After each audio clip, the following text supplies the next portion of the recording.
Bismillahirrahmanirrahim. Assalamualaikum warahmatullahi wabarakatuh.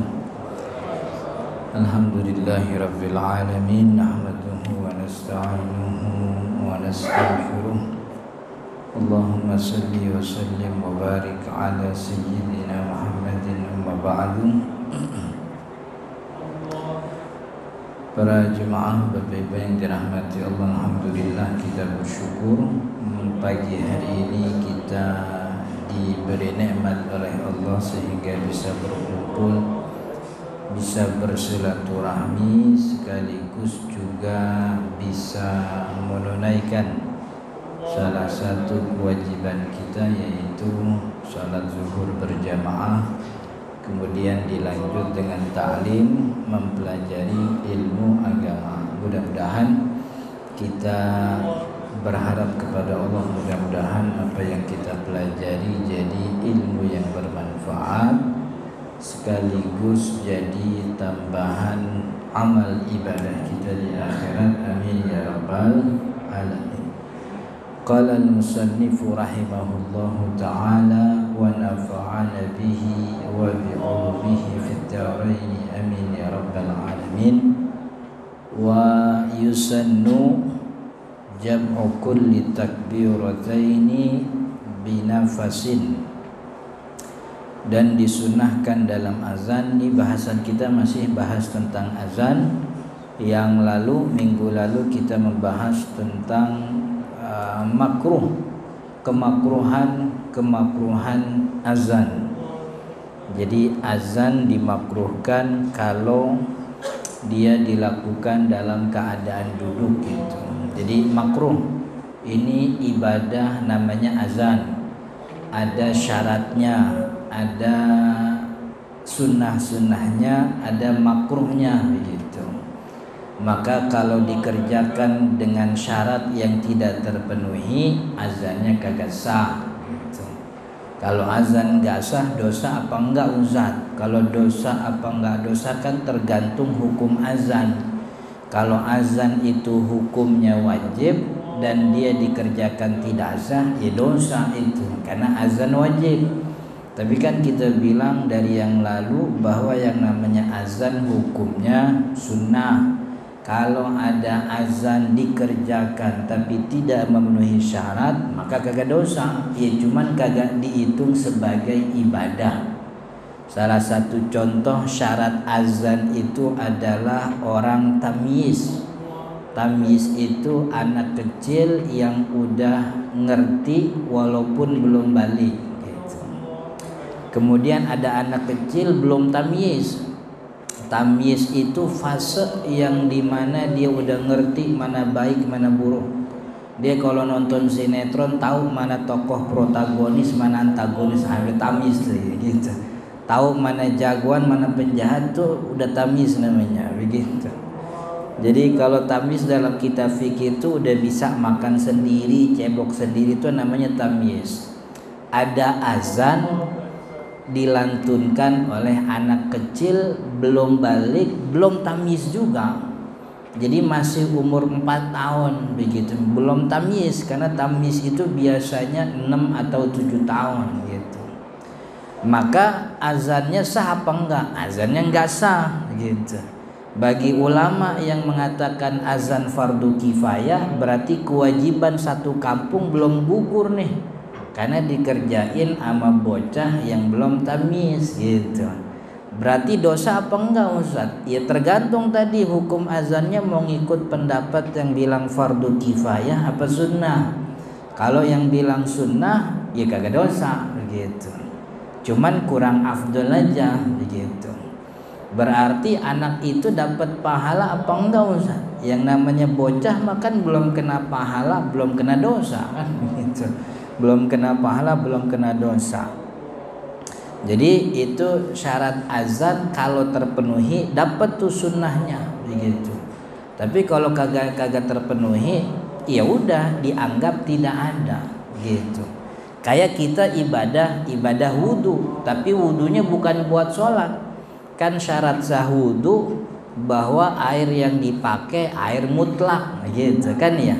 airnya mutlak, dia wudunya pakai air campuran sabun, ya wudunya kagak sah. Dosa apa enggak Ustaz? Ya tergantung wudunya buat apa itu. Kalau wudunya buat sholat kan wudu hukumnya wajib. Kalau wudu hukumnya wajib terus dia ngerjainnya kagak bener, ya dosa kan begitu. Tapi kalau wudunya bukan buat sholat, wudunya buat baca Quran, kan kagak ada kewajiban baca Quran kudu wudu kan gitu. Wudunya buat apa namanya, ya buat dawamin wudu aja begitu. Kan ada wudu yang hukumnya sunnah, ada wudu yang hukumnya wajib.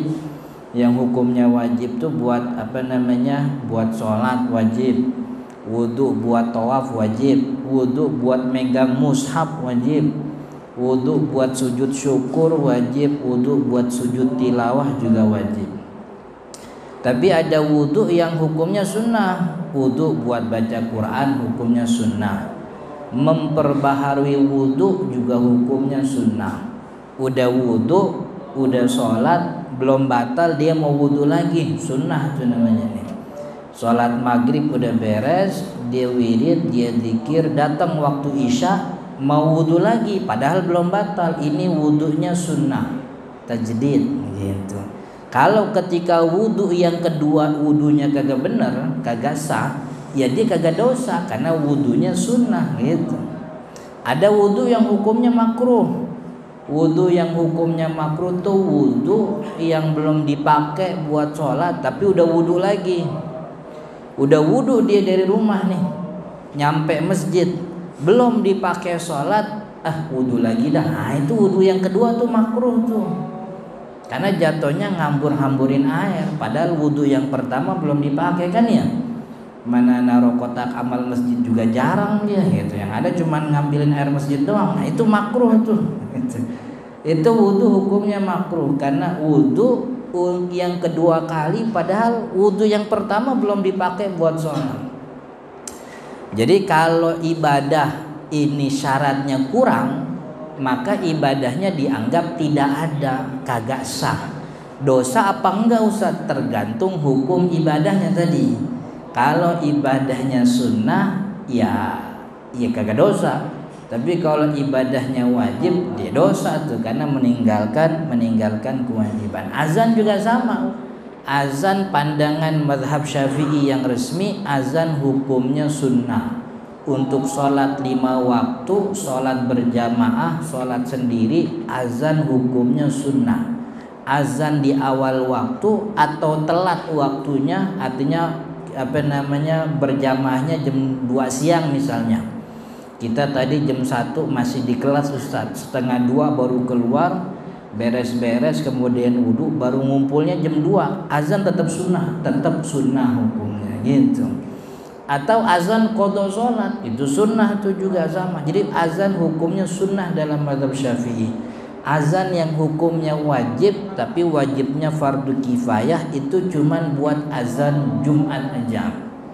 Azan Jumat.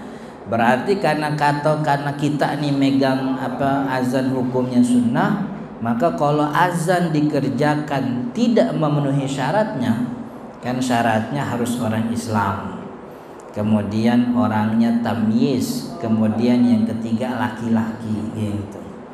Ada kita punya teman non muslim, gua azan dong sekali-kali gitu. Gua habis azan masuk Islam dia, karena di azan ada syahadat itu gitu. Ya boleh dah gitu. Cuman azannya sah apa enggak? Kagak sah. Karena kan azan satu kesatuan dari Allahu Akbar sampai la ilaha illallah. Dia baru Islamnya pas asyhadu alla ilaha illallah asyhadu anna Muhammadar Rasulullah kan gitu. Terus setengah-setengahnya belum itu setengah azan gitu. Jadi ini azan, jadi bedain tuh mana dapat dosa, mana sah ibadah gitu. Sah apa kagak sah ibadah itu urusannya syarat sama rukun terpenuhi apa enggak gitu. Apa dosa apa kagak dosa tergantung hukum ibadahnya begitu. Hukum. Ini ada orang sebelum tidur dia ingat dia nonton YouTube. Sebelum tidur nonton YouTube, ketemu lagi scroll ketemu Ustadz Abdul Somad gini misalnya gitu. Kebetulan gitu. Katanya sebagusnya sholat witir Kalau kagak bisa witir tengah malam sebelum tidur, akhirnya dia sebelum tidur sholat witir. Nutup itu HP-nya, dia datang ke tempat wudhu, kemudian wudhu dia sholat witir. Sholat witirnya karena dia baru kan, namanya juga beginner gitu, pemula. Itu dia sholat witir katanya ganjil. Ganjilnya tuh 1 apa 3 apa 5 ya gitu, dia masih bingung. 1 aja dulu lah, ya, namanya juga pemula gitu. 1 aja dulu gitu. Akhirnya dia kerjain itu 1 rakaat. Cuman di dalam sholat dia lupa baca Fatihah gitu. Kan Fatihah rukun sholat. Ketika selesai assalamualaikum sholatnya sah apa enggak? Enggak sah. Kenapa enggak sah? Karena ada rukun yang tidak terpenuhi. Tapi dosa apa enggak Ustaz? Ya kagak, kan sholat witir mah hukumnya sunnah. Karena ibadahnya sunnah, maka ya jatuhnya dia kagak sholat witir. Karena kagak sholat witir, ya kagak dosa orang sholat witir enggak wajib gitu. Jadi bedain antara sah ibadah dengan konsekuensi dan berdosa. Kecuali orang sengaja ibadah tapi dibikin kagak sah, tahu begitu, tahu ini kagak boleh tapi itu dosa tuh, dosa. Kayak sholat nih, gue mau sholat dah begitu, tapi gue nggak mau baca Fatihah, itu tahu bahwa Fatihah itu rukun, sengaja gue nggak mau dah begitu. Ini yang dosa ini, karena sengaja mengerjakan ibadah yang kagak disahin namanya, kagak sah begitu. Jadi itu beda antara keabsahan ibadah dengan konsekuensi dosa gitu. Nah, ini azan nih. Jadi dari sekian banyak kemakruhan ada kesunahan. Apa salah satu kesunahan azan? Jam ukur li takbirataini binafasin. Kalau azan Allahu Akbar yang awal itu kan 2 takbir. Allahu Akbar, Allahu Akbar. Itu bagusnya 2 takbir 1 nafas gitu. Itu bagusnya, sunnahnya. Kalau dibikin 2 nafas nggak apa-apa, ya nggak apa-apa. Allahu Akbar, Allah, nggak apa-apa 2 nafas. Tapi yang bagus dibikin 1 kali nafas. Dan 1 kali nafas itu sunnahnya wa yuftahu ra'u fil ula. Ra yang pertama difatahin karena disambungin. Allahu Akbar, Allahu Akbar. Jadi Allahu Akbar, Allahu Akbar. Ra awalnya difatahin, ra yang kedua disukunin. Allahu Akbar, Allahu Akbar gitu. Karena difasal. Tapi kalau dipisahin Allahu Akbar, ra-nya sukun. Allahu Akbar, ra-nya sukun. Tapi kalau disatuin 1 kali nafas, ra yang pertama nih, bar yang pertama diharokatin fathah. Allahu Akbar, Allahu Akbar, ra-nya jadi fathah gitu. Itu sunnahnya. Wa yusannu ayyaqul, dan juga disunnahkan untuk menambahkan ala sallu firrihalikum, ala sallu firrihal, ala sallu firrihal, ala sallu firrihalikum. Ala sallu firrihal atau ala sallu firrihalikum itu artinya sholatlah di rumah kalian gitu. Jadi azan nih, kemudian setelah azan atau setelah hayya 'alal falah, sebelum Allahu Akbar, itu disunnahkan tambahin sallu ala sallu fi rihalikum, ala sallu fi rihal, salat di rumah aja begitu. Dalam kondisi fil lailatil mutirati, di malam yang sedang turun hujan.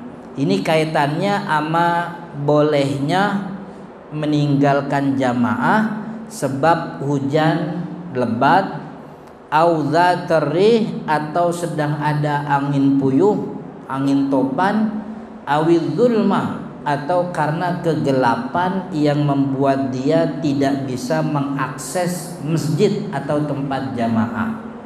Jadi biasanya jemaahnya di situ sejarak 50 meter misalnya. Cuman ini kondisinya hujan lebat, kagak ada akses, nggak ada akses buat ke situ.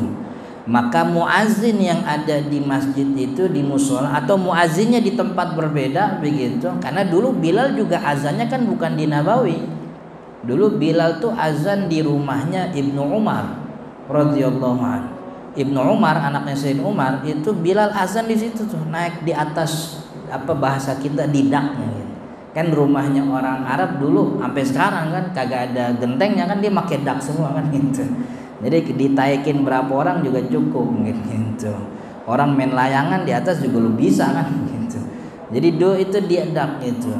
Jadi kalau pada kondisi di mana orang tidak mungkin bisa ke masjid karena aksesnya tertutup. Apa yang bikin akses tertutup? Biasanya hujan lebat.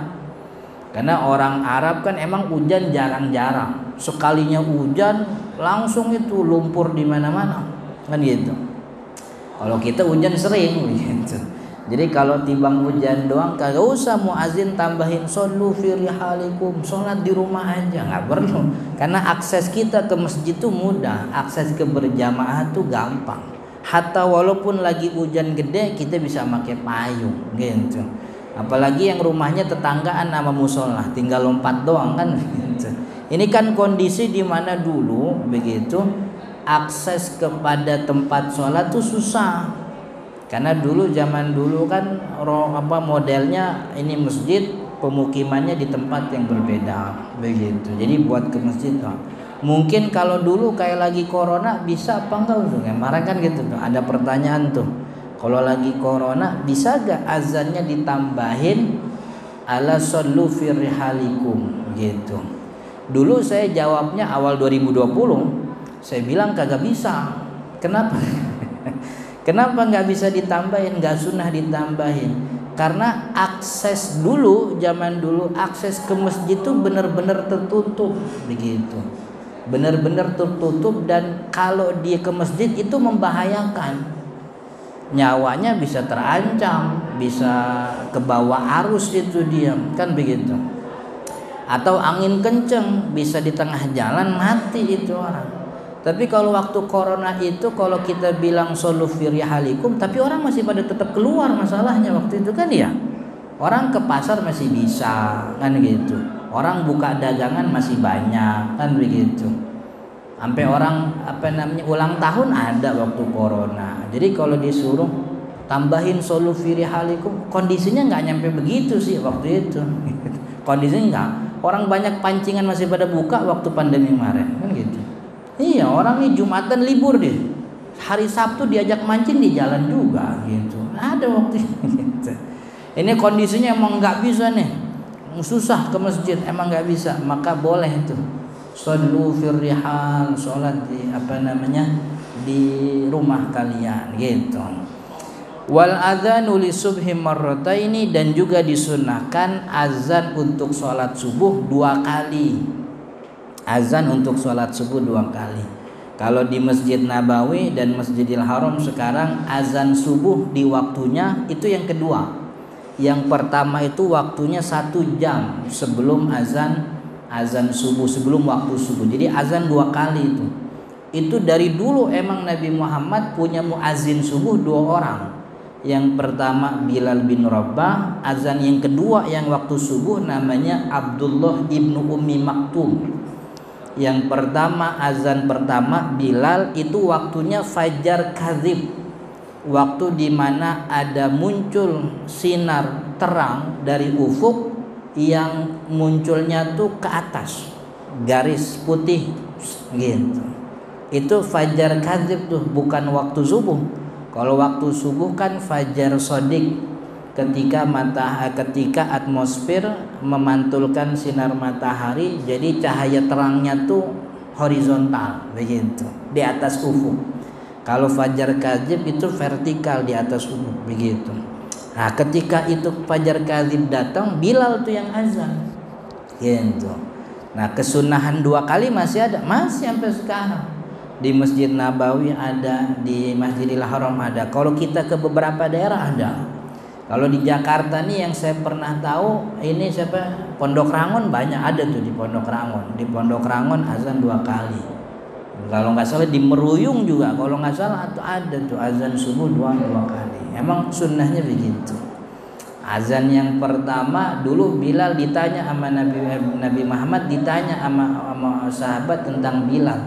Itu Bilal kalau bukan waktu subuh azan buat apaan ya Nabi? Kata Nabi Muhammad, liyurji'a qa'imakum waliyusbihana imakum. Buat mulangin orang yang ibadah, buat bangunin orang yang tidur. Jadi orang yang tidur kebangun gara-gara ada azan, orang yang lagi qaim itu yang lagi ibadah, yang lagi sholat malam, biar tahu bentar lagi waktu subuh. Udah sholatnya jangan lama, wiridnya jangan kelamaan. Udah tutup sekarang pakai sholat witir dah. Habis sholat witir kalau mau sahur masih bisa gitu, kalau bahasa kitanya begitu. Jadi sampai sekarang masih ada. Jadi kalau kita ke mana, ke Nabawi, ke Masjidil Haram, mudah-mudahan kita semua dapat nih rezeki bisa ziarah ke Masjidil Haram, bisa ziarah ke makam Nabi di Nabawi. Itu azan 2 kali tuh.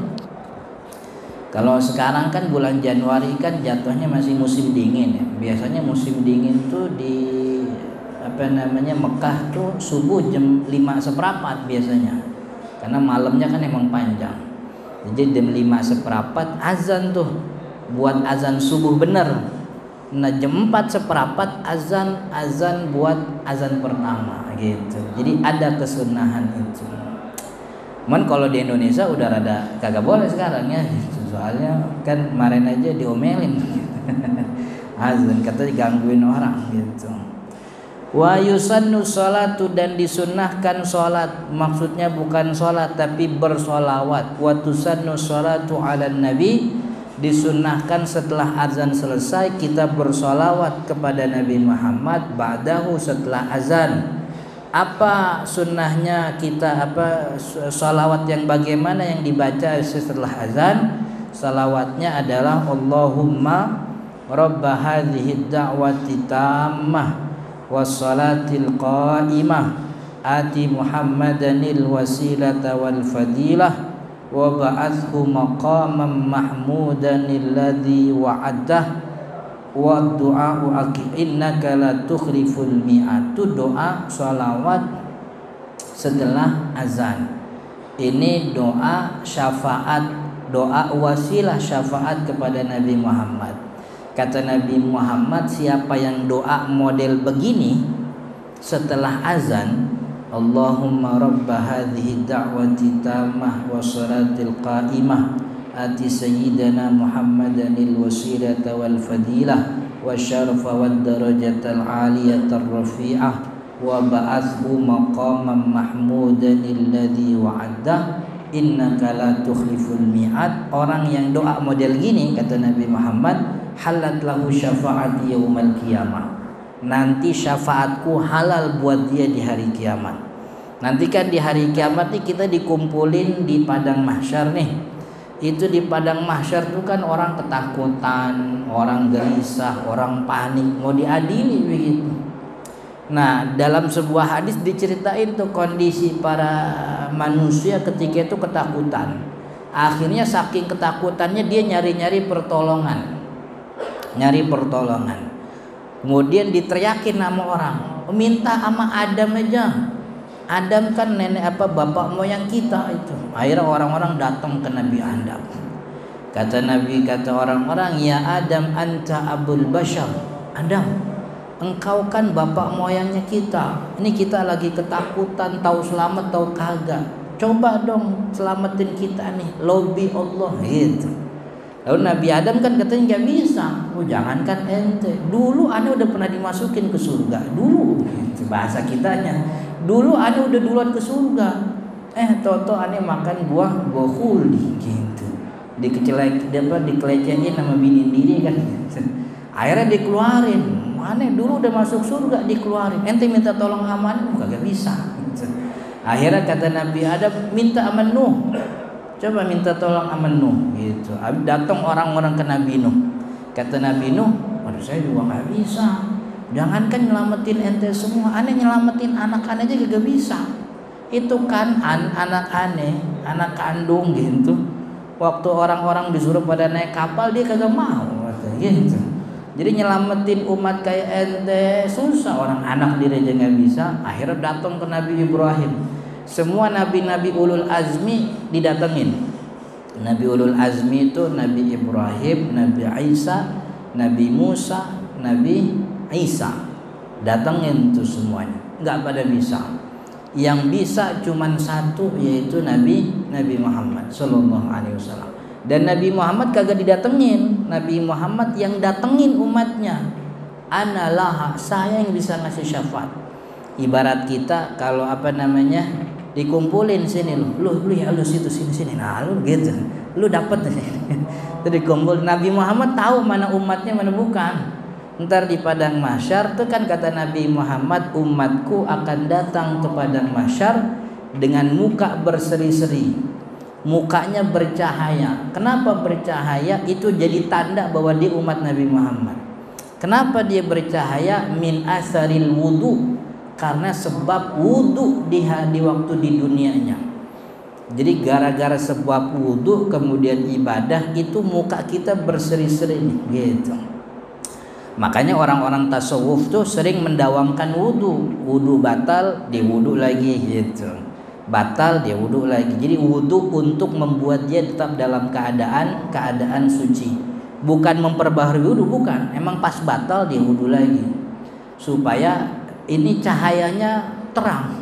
Dan Nabi Muhammad tahu nih mana umatnya karena ada tandanya. Yang kata Al-Quran, simahum fi wujuhim min asari sujud. Tandanya orang-orang mukmin tuh ada bekas sujudnya. Ini bekas sujud bukan muncul di dunia, bukan. Coba baca kitab tafsir dari ujung ke ujung, kagak ada yang bilang itu tanda sujud di dunia. Semuanya sepakat tanda sujud tuh munculnya nanti di hari kiamat. Kenapa muncul sujud? Sebagai tanda ini umat Nabi Muhammad begitu. Karena kalau tanda sujud yang di jidat doang itu makan bisa dibikin gampang. Saya juga punya nih tuh, 2 lagi gitu. Orang-orang ada 1, saya 2, coba kurang soleh apaan gitu. Tapi bukan yang dimaksud sama Nabi, ini mau koreng gitu. Bekas bisul gitu. Jadi yang kata Nabi Muhammad kata Allah tandanya pengikut Muhammad tuh tanda bekas sujud bukan di jidat. Kan kata Allah bukan di jidat. Tanda mereka itu di wajahnya. Simahum fi wujuhihim. Mereka punya tanda di wajah. Allah kagak bilang di jidat. Jadi yang nafsirin kalau ada tanda jidat berarti soleh pengikut Muhammad tuh keliru. Allah bilangnya mereka tandanya ada bekas sujud di wajahnya. Bukan di muka, bukan di jidat, tapi di wajah. Wajah tuh bukan cuman jidat, mata nih bagian wajah, hidung bagian wajah. Bagaimana tandanya itu ditafsirin sama Nabi Muhammad bahwa nanti umatku muncul di hari kiamat dalam keadaan muka berseri-seri gitu. Kenapa? Bekas wudu. Biasanya orang kalau wudu ya sholat juga. Ya, masa iya wudu doang kagak sholat, kan model itu namanya kan itu. Sholat itu dia. Maka itulah nanti yang di hari kiamat tuh Nabi Muhammad tahu mana umatnya mana bukan. Mukanya kelihatan. Gitu. Jadi ntar kagak ada yang ngemis-ngemis sama Nabi Muhammad. Muhammad saya kan juga umatmu. Waduh muka umat saya kagak begini nih. Mukanya gelap kagak kelihatan, nggak ada bekas sujudnya gitu. Jadi ini salah satu biar kita bisa dapat syafaat nanti di hari kiamat ya ini bahwa kita merutinkan baca Allahumma rabb hadhihi da'watil tammah. Ini kalau umuran kita nih orang-orang pada udah kalau saya bilang tua takutnya nyinggung nih gitu. Man kan romannya muka udah pada punya anak nih gitu. Kalau udah punya anak mestinya kayak gini udah hafal di luar kepala nih. Biar nanti kita bisa ajarin amanah kita. Jadi kalau pas azan tong, dek, kak, abang habis azan doa, ikutin kata ayah Allahumma rabb hadhihi gitu. Gimana biar apal? Biar apal sekarang kita punya HP, cari aja di Google doa sholawat abis azan. Itu kan banyak tuh muncul gambar baca doa. Itu disimpan jadiin wallpaper HP. Setiap azan beres nyalain aja HP, tinggal kita baca. Allahumma rabba hadhihi da'wat. Habis itu kantongin lagi, beres urusan. Makin sering itu dibaca pasti hafal. Karena seumur-umur saya belum pernah ketemu ada orang Islam ngapalin Fatihah, kagak ada. Ada orang Islam ngapalin Fatihah, kagak ada. Fatihah orang Islam tuh udah otomatis hafal. Kenapa? Tiap hari dibaca gitu. Jadi biar doa sholawat azan nih hafal, tiap hari baca begitu. Jadi habis maka itu beresin kerjaan sebelum waktu sholat. Sebelum waktu sholat kita udah beresin biar dapat azan gitu. Jadi pokoknya kita kudu punya ibadah yang kita bisa jadiin andalan. Kalau tibang sholat wajib mah semua pada ngerjain sholat wajib gitu. Tapi ibadah andalannya apa nih? Kalau bahasa anak sekarang gacoannya gitu. Gacoannya Ustaz saya mah kalau sholat tahajud mah susah, orang kerjaan sampai malam ribet banget. Paling saya yang jadi andalan setiap habis sholat fardu asar sama zohor pasti saya baca Quran. Nah gitu. Jadi andalan tuh baca Quran. Saya sih kalau sholat duha susah Ustaz, kerjaan di jauh. Tapi insya Allah tiap hari Jumat saya sedekah gitu. Jadi ada ibadah yang diandalin. Saya mau Ustaz tahajud jarang, emang doyan tidur, sedekah juga gak bisa, duit gak punya kan. Cuman saya kalau habis azan pasti selalu doa. Nah, itu jadi ibadah andalan. Gitu. Itu sunnahnya doa setelah azan. Jadi siapa yang baca doa ini nanti syafaatku halal di hari kiamat nanti. Mudah-mudahan kita termasuk golongan orang-orang yang dapat syafaat Nabi Muhammad SAW. Mudah-mudahan bermanfaat. Insyaallah kita lanjut di pertemuan akan datang. Ada pertanyaan sebelum ditutup? Kalau nggak ada kita akhiri. Nggak ada ya?